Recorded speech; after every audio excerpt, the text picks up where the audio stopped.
Assalamualaikum warahmatullahi wabarakatuh. Waalaikumsalam Alhamdulillahirrahmanirrahim. Kita ucapkan panjatkan puja-puji syukur kehadirat Allah karena kita pagi hari ini masih diberikan kenikmatan sehingga kita bisa hadir untuk menuntut ilmu menjalankan kewajiban. Bismillahirrahmanirrahim. Rabbi zidni ilma warzuqni fahma. Ya, di sini ada tujuan pembelajaran kita.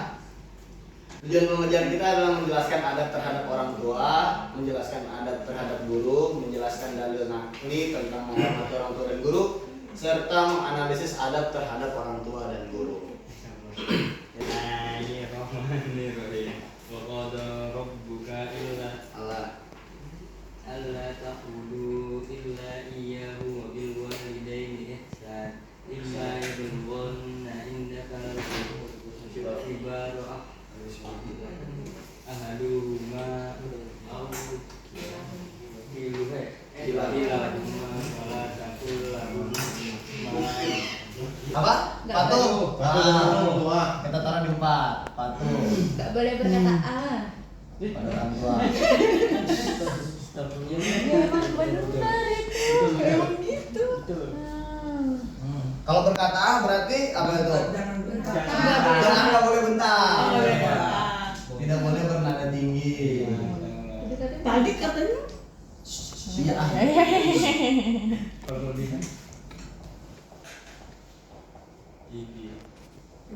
Berbuat baiklah. Apa sih maksudnya? Iya ini nggak boleh durhaka. Berbuat baik. Itu poin dari situ Meno. baik. Al-Isra. Iya poinnya kan. Tidak menyekutukan Allah. Bagaimana sih? Oh iya. Bertakwa dan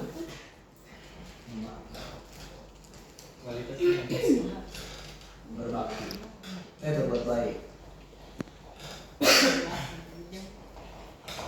Oke.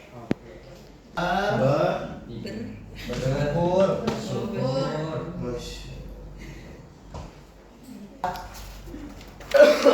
Untuk berbuat baik kepada guru. Saya bacakan. Kalau Nabi SAW, man akrama aliman faqad akramani.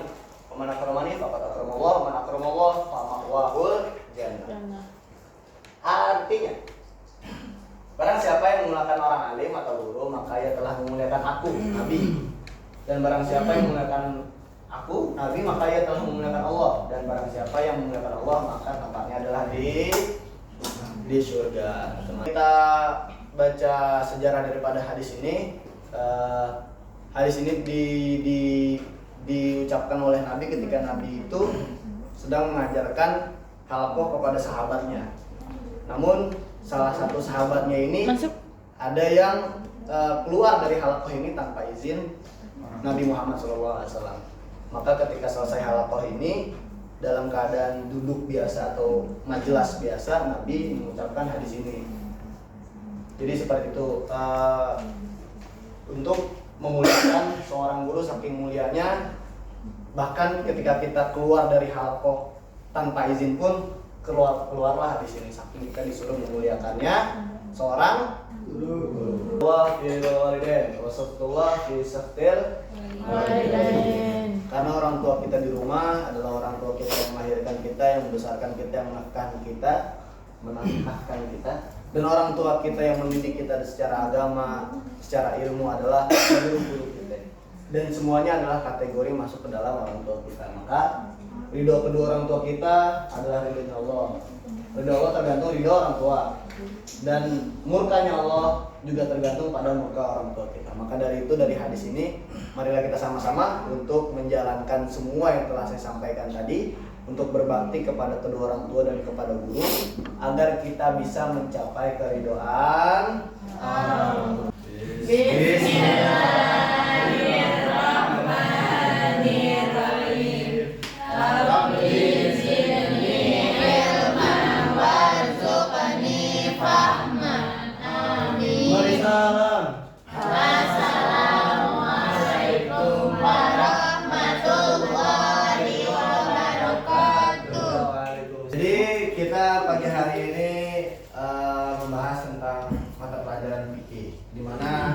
Bapak berharap sampai pelajaran kita habis, jangan ada yang tidur, jangan ada yang ngobrol, jangan ada yang main HP, semua fokus dengerin Bapak karena ini suatu ilmu yang bermanfaat sekali. Sebuah wawasan yang bisa membuka pola pikir kita. Sebelum kita masuk ke penjelasan tentang biografi para imam-imam itu, pertama tujuan belajarnya setiap siswa mampu memahami sejarah. Pertama sejarah, karena yang pertama kita bahas adalah biografi. Kehidupan keempat imam mazhab, Abu Hanifah, Malik, Syafi'i, Ahmad bin Hanbal, serta kontribusi mereka dalam pengembangan ilmu fikih. Terus yang kedua, siswa dapat mengadani sifat-sifat unggul para imam seperti kejujuran, ketekunan, dan integritas dalam mengkaji dan mempelajari ilmu agama. Ketiga, siswa dapat mengadani akhlak mulia para imam mazhab dalam kehidupan sehari-hari seperti menghormati perbedaan pendapat, bersikap rendah hati, dan mencintai ilmu pengetahuan. Serta yang keempat, setiap siswa mampu mengaplikasikan ajaran-ajaran dan prinsip fikih dari keempat imam dalam kehidupan pribadi, baik masyarakat dan beribadah sesuai dengan situasi dan kondisi masing-masing. Lanjut, Mbak. Yang pertama, ada biografi Imam Abu Hanifah. Saya nggak tahu Imam Abu Hanifah orang mana? Kufah. Itu lahirnya orang mana? Ya, Imam Abu Hanifah atau Nu'man bin Thabit adalah pendiri mazhab Hanafi yang lahir di kota Kufah pada tahun 80 Hijriah. Atau bisa dibilang Imam Abu Hanifah ini lahir pada zaman tabi'in. Setelah Nabi, sahabat, setelah sahabat tabi'in, setelah tabi'in. Belum menjadi ulama, Imam Abu Hanifah adalah seorang pedagang kain. Meski tidak meninggalkan banyak nggak banyak lah karya tulisnya, tapi ajarannya ini dihimpun oleh murid-muridnya sehingga mazhab Hanafi banyak diikuti di wilayah Asia Tengah, India, Turki, dan sekitarnya. Terus yang kedua ada Imam Malik. Silakan baca Aura. Imam Malik lahir di Madinah pada tahun 93 Hijriah atau 711 Masehi dan menghabiskan diri di kota Nabi. Ia adalah pendiri mazhab Maliki, penduduk Madinah sebagai sumber hukum. Karyanya yang terkenal Al-Muwatta adalah kitab yang memadukan hadis dan fikih. Imam Maliki dikenal karena pendekatannya yang mendalam terhadap penduduk Madinah sebagai bentuk sunnah. Mazhab Maliki banyak dianut di Afrika Utara dan sebagian timur. Ya, kebanyakan di bagian dunia mazhab Imam Malik dipakai di Azerbaijan, di Afrika, ya Afrika Maroko. Kebanyakan mereka memakai mazhab Imam Malik. Beliau lahir di Gaza tahun 1500 atau sekitar 767 Masehi. Imam Syafi'i dikenal sebagai peletak dasar ilmu usul fikih. Ia pendiri mazhab Syafi'i yang memadukan pendekatan tekstual dan rasional dalam hukum Islam. Salah satu karyanya yang terkenal adalah Al-Um. Imam Syafi'i adalah ulama yang berwawasan luas dan ajarannya menyebar luas di wilayah Asia Tenggara seperti Indonesia, Malaysia, dan Brunei. Terakhir, Imam Ahmad bin Hanbal. Imam Ahmad lahir di Baghdad tahun 1600 Hijriah, tahun 1780. Dan merupakan pendiri mazhab Hambali. Ia sangat menekankan Al-Quran dan hadis sebagai sumber utama hukum Islam. Karyanya yang monumental, Musnad Ahmad salah satunya, adalah koleksi hadis terbesar. Imam Ahmad dikenal dengan keteguhan kesabarannya, terutama selama fitnah khalqul Quran. Mazhab Hambali juga dianut di Arab Saudi dan wilayah sekitar. Lanjut, Pak.